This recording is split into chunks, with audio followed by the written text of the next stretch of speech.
Another day mga kamanok, may nag-message nga pala sa akin si Sir Bogs Amares Pets. Hello po sir. Ito po yung message niya. May video po ba kayo ng pattern ng paghilot? Pa-shoutout na din po. God bless sir. Shoutout po kay Sir Bogs Amares Pets. God bless din po. Happy breeding po. Okay po. Ang ituturo ko po sa inyo ngayon ay yung basic hilot sa ating mga alagang serama. Pero bago po tayo dumako sa ating topic ngayon ay mag-shoutout muna tayo. Shoutout po kay Sir Jundi Ramirez from Nabal Biliran. Hello po sir. Si sir ay may mga alagang manok din po at isa din sa ating solid follower yan. Pwede nyo din po i-PM si sir sa mga taga Nabal Biliran po at kalapit lugar ni sir. PM nyo lang po si Sir Jundi. Shoutout din po kay Sir Dan Ray Serama Line from Plaridel, Bulacan. Hello po sir. Si Sir Dan Ray po ay isang serama breeder din po. Sa mga gusto po mag-alaga ng serama sa kalapit bayan niya sa Plaridel, i-PM nyo lang po si Sir Dan Ray.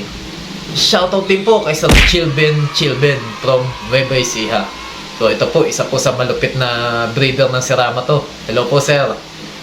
Sa mga gusto po ng kalidad na panimula sa pagseserama ay i-PM nyo lang po si Idol Chilben. Shoutout din po kay Sir Vincent L. Macasero ng Cebu Serama. Hello po sir. Isa si Sir sa solid follower natin at isa din serama breeder si Sir. Sa mga gusto po mag-alaga ng mga serama ay pwede nyo po siyang i-PM. At shoutout din po kay Sir Kelvin Tubig Bartolo ng Pampanga. Isa sa idol sa pagmamanok to, si Idol Kelvin.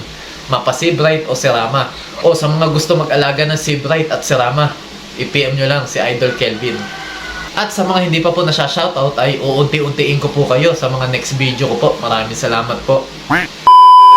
Ang ituturo ko pong hilot ay sariling paghilot ko lang po sa aking mga alagang serama.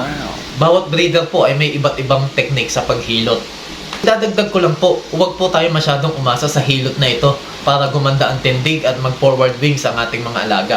Ito po ay tutulong lang po sa kanila. Kung talagang nasa dugo ng serama ang pagiging quality niya, saka makikita nyo naman po sa isang serama kung kaya ba niyang mag-forward wings. Kung kaya niya at may potential siya, doon pa lang po tayo tutulong na ma-improve ang kanilang forma. So yun po, tara, turo ko na po sa inyo ng mabilisan. Let's go!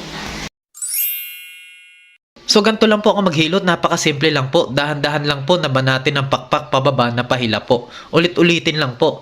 Tsatsagain nyo lang po talaga. Tapos yung sa buntot po, huwag nyo pong hahawiin pataas ang buntot. At baka mag 12 o'clock yan at pag nag-pull back ang serama, ipapaling po yung buntot. Mas okay po kung tail angle niya ay 9 or 10 o'clock para walang sabit at hindi papaling. Ito po ay turo din sa akin ng isa sa veterano at mahusay na breeder ng serama, si Idol Paparas Line. Marami pong paraan bawat breeders. Doon po tayo kung saan alam nyong tama. Mabuting magtanong sa mga naunang magserama sa atin. Yun lang.